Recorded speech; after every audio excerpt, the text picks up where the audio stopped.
Oi, gente, a paz do Senhor, meu nome é Noemi Victória, eu sou componente do grupo Geração de Adoradores da Assembleia de Deus Rua Direta do Uruguai, aqui em Salvador, Bahia. Foi me dada a ordem de trazer o resumo do capítulo 20 de Atos, para quem está acompanhando os estudos, amém. Para quem não está, entra no canal, assiste os vídeos, estão bastante legais, e é sempre bom aprender mais da palavra de Deus e se edificar através delas. Peço que os irmãos estejam com Bíblias em mãos, porque, como eu falei, eu vou trazer o resumo. Enquanto estou resumindo, vou deixar os versículos e os irmãos vão acompanhando e vai dar tudo certo em nome de Jesus.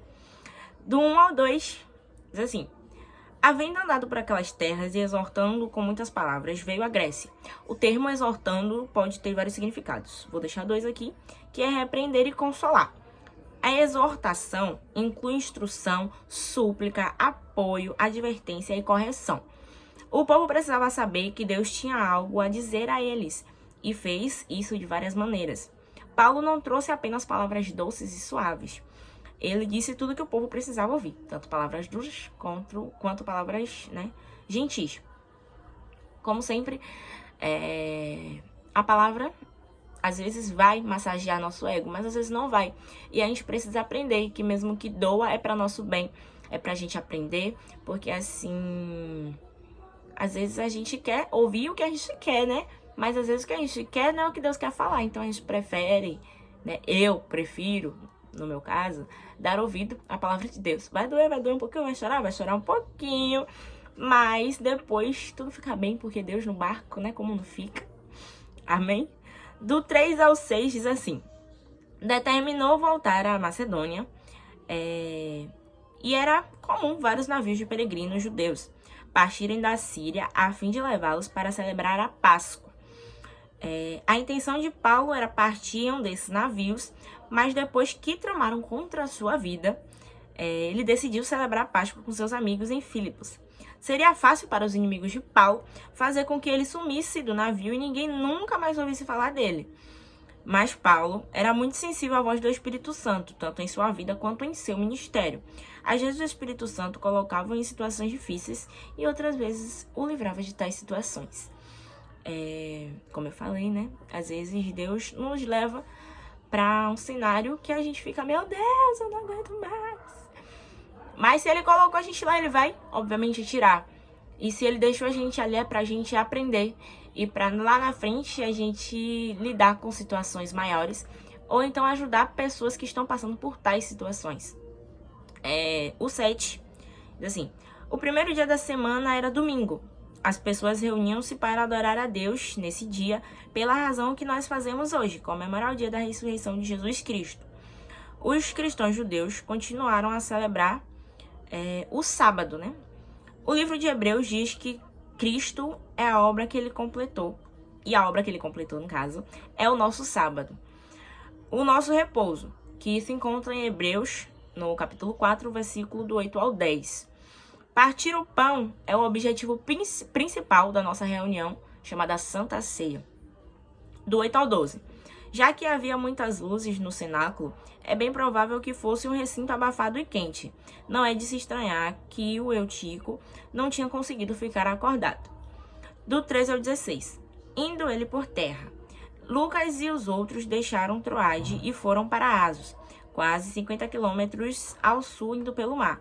Contudo, Paulo queria ir para lá sozinho. Mas, talvez ele tinha sentido necessidade de passar um tempo a sós com Deus para orar e meditar acerca do que o Senhor queria que ele fizesse. Quando Paulo encontrou os outros em Assos, com certeza ele já tinha recebido a orientação correta. Ele estava com pressa de ir para Jerusalém e entregar a oferta às igrejas, As igrejas gentias que deram para aliviar o sofrimento das igrejas de lá. 17 ao 21.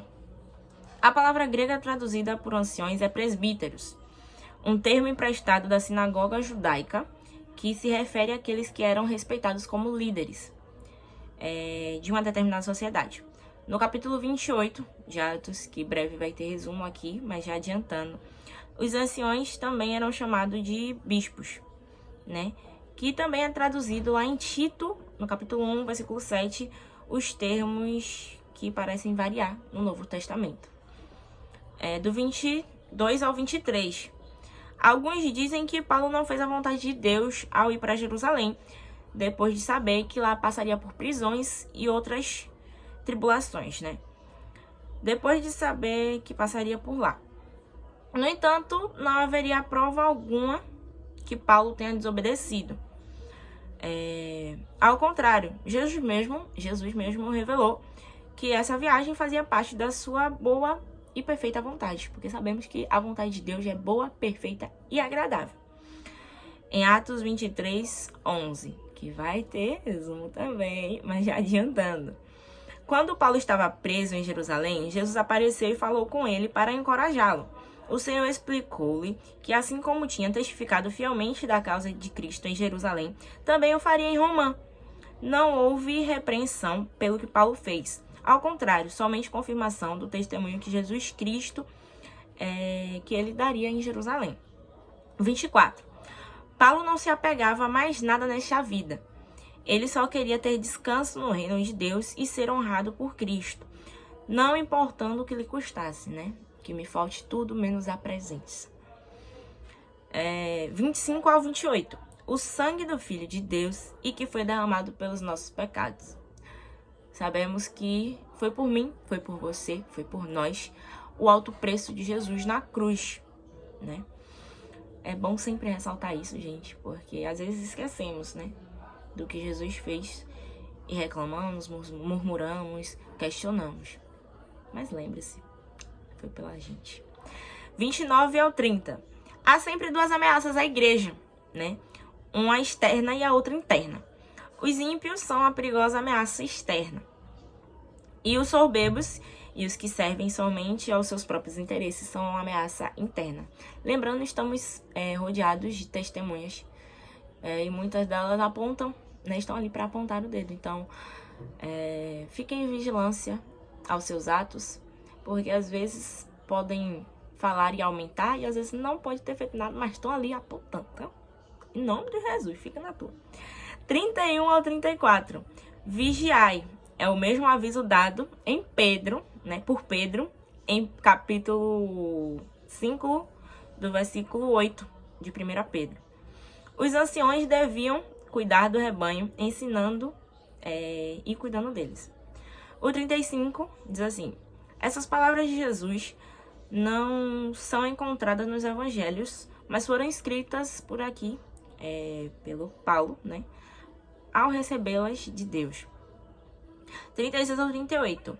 Essa despedida comovente nos dá a ideia clara e linda da comunhão que havia na igreja primitiva. Paulo pôs-se de joelho e orou com seus irmãos. Levantou-se um grande pranto entre todos eles e os beijaram, seguindo a tradição da igreja cristã de saudar com o ósculo de paz. Também é interessante observar que eles ficaram tristes porque, mais do que a saudade que sentiram de Paulo, sabiam que nunca mais voltariam a vê-lo. Podemos ver claramente aqui que a lealdade daqueles irmãos a Paulo estava baseada mais na veracidade da mensagem que o apóstolo anunciava do que na personalidade dele. Então aqui eu termino meu resumo e deixo para vocês. A ordem é comunhão. Amém? Como eu falei, continue assistindo os vídeos. Eu espero que de alguma forma Deus tenha falado com vocês e que a vida de vocês tenham sido edificadas, né? Como eu falei, continue assistindo. Deus é bom, a sua vontade é boa, perfeita e agradável. Obrigada e tchau, tchau.